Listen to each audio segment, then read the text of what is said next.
আসসালামু আলাইকুম দর্শক, সাফা বাংলা টিভির আজকের সংবাদে আপনাদের স্বাগতম। শুরুতেই থাকছে প্রধান প্রধান সংবাদ শিরোনাম। হাসিনার নতুন কৌশলে ফের বিপাকে নেতাকর্মীরা। আরো থাকছে আওয়ামী লীগ নিষিদ্ধ হওয়া নিয়ে যে ভবিষ্যদ্বাণী করলেন হাসনাত। সর্বশেষ ভারত পাকিস্তান ইস্যুতে বাংলাদেশের অবস্থান স্পষ্ট করল সরকার। দেশ বিদেশের সকল সংবাদ সবার আগে পেতে চ্যানেলটি সাবস্ক্রাইব করে রাখুন। এবার বিস্তারিত। ভারতে পালিয়ে গিয়েও শেখ হাসিনা ক্ষান্ত হননি। অব্যাহতভাবে দেশে থাকা নেতাকর্মীদের উস্কানি দিয়ে যাচ্ছেন। শেখ হাসিনার নির্দেশে ঝটিকা মিছিলের নামে মাঠে নামতে গিয়ে এখন নতুন করে বিপাকে পড়েছেন হাজার হাজার নেতাকর্মী। এতদিন যারা নানা কৌশল অবলম্বন করে এলাকায় কোনো মতে টিকে ছিলেন, তারাও এখন দৌড়ের মধ্যে আছেন। ইতিমধ্যে সারা দেশে অনেকে গ্রেফতার হয়েছেন। বিশ্লেষকরা বলছেন, শেখ হাসিনার নতুন ভুলে খাদের কিনারে থাকা আওয়ামী লীগ এখন একেবারে খাদের মধ্যে পড়ে গেছে। এসব কারণে দলের বিভিন্ন পর্যায়ের নেতাকর্মীরাও শেখ হাসিনার প্রতি এখন চরম ক্ষুব্ধ। যারা মনে করেছিলেন সত্যিই শেখ হাসিনা দেশে ফিরে আসতে পারবেন, আওয়ামী লীগ এভাবে ঝটিকা মিছিলের মধ্য দিয়ে দ্রুত রাজনীতিতে ফিরতে পারবে, তাদের সে আশা পুরোপুরি ভেস্তে গেছে। তাই শেখ হাসিনা এবং শেখ পরিবারের সদস্যদের সুবিধার জন্য কেউ আর রাজপথে নামবে না। এছাড়াও বিদেশে পলাতক থেকে দলের যেসব গডফাদার উস্কানি দিচ্ছেন, তাদেরও তারা ফাইনালি লাল কার্ড দেখিয়ে দিয়েছেন। জানতে চাইলে সিনিয়র সাংবাদিক মাসুদ কামাল বলেন, শেখ হাসিনা বা তার দলের শীর্ষ নেতাদের পক্ষ থেকে যে কর্মসূচির আহ্বান আসছে, তা ভালো কি মন্দ, ঠিক না ভুল, সেটা আওয়ামী লীগের রাজনীতি। তারা তাদের মতো রাজনীতি করবে এবং তারা সেটা করতে পারে। আমি সাধারণ নাগরিক হিসেবে মনে করি, আওয়ামী লীগের যারা দেশ ছেড়ে পালিয়েছে, তারা নিজেরাও জানে না তারা প্রচুর অপরাধ করছে।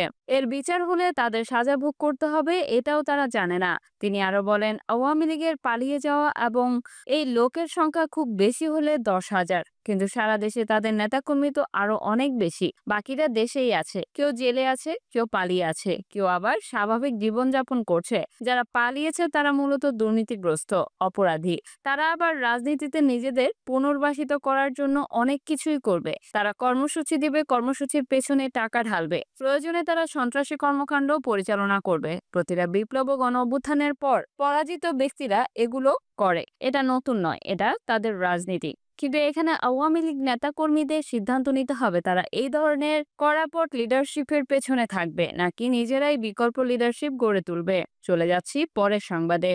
জাতীয় নাগরিক পার্টি দক্ষিণাঞ্চলের মুখ্য সংগঠক হাসনাত আব্দুল্লাহ বলেছেন, যার এজেন্ডায় আওয়ামী লীগের বিচার নেই, যার এজেন্ডায় আওয়ামী লীগকে নিষিদ্ধ করা নেই, তার সঙ্গে আমরাও নেই। বৃহস্পতিবার নিজের ভেরিফাইড ফেসবুক অ্যাকাউন্টে এক পোস্টে তিনি এসব কথা বলেন। পোস্টে হাসনাত আব্দুল্লাহ লিখেছেন, শুধু এই মাসেই ভারতের গোয়েন্দা সংস্থা ও হাই কমিশন বাংলাদেশের সরকারি, বেসরকারি ও সামরিক পর্যায়ে অন্তত 23টা মিটিং করেছে। এনসিপির এই নেতা লিখেছেন, লিখে রাখেন, আওয়ামী লীগকে পুনর্গঠনের সুযোগ করে দিতেই হবে। উদ্দেশ্যমূলকভাবে বিচারের নামে কালক্ষেপণ করা হচ্ছে।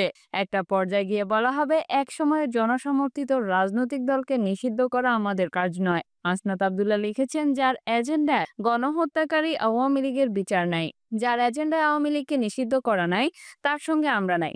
এর আগে সকালে তার ভেরিফাইড ফেসবুক অ্যাকাউন্টে আরেকটি পোস্ট করেছেন হাসনাত আব্দুল্লাহ। সেখানে তিনি উল্লেখ করেছেন, খুনিকে দেশ থেকে নিরাপদে বেরিয়ে যাওয়ার সুযোগ দেওয়া হয়, পুলিশ আসামি ধরলেও আদালত থেকে জামিন দেওয়া হয়, শিরিন শারমিনকে রাষ্ট্রীয় তত্ত্বাবধানে বাসায় গিয়ে পাসপোর্ট করে দেওয়া হয়। সেই পোস্টে তিনি আরো লেখেন, দ্বিতীয় ট্রাইব্যুনাল জানুয়ারিতে হওয়ার কথা থাকলেও মে মাসে এসেও শুরু হয়নি, আর আপনারা বলছেন আওয়ামী লীগের বিচার করবেন। সর্বশেষ অন্তর্বর্তী সরকারকে উদ্দেশ্য করে তিনি লেখেন, দ্য ইন্টারিম এখন পর্যন্ত কি বিচার ও সংস্কার করেছে?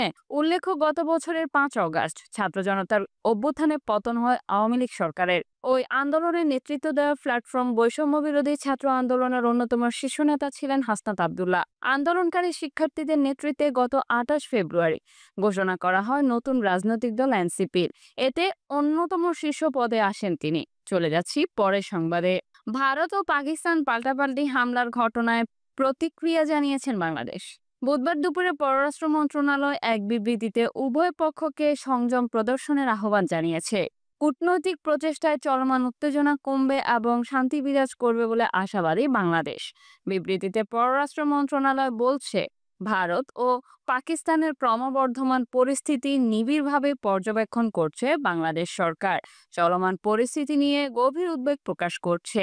উভয় দেশকে শান্ত থাকার, সংযম প্রদর্শনের এবং পরিস্থিতি আরও খারাপ করতে পারে এমন কোনো পদক্ষেপ নেওয়া থেকে বিরত থাকার আহ্বান জানায় বাংলাদেশ।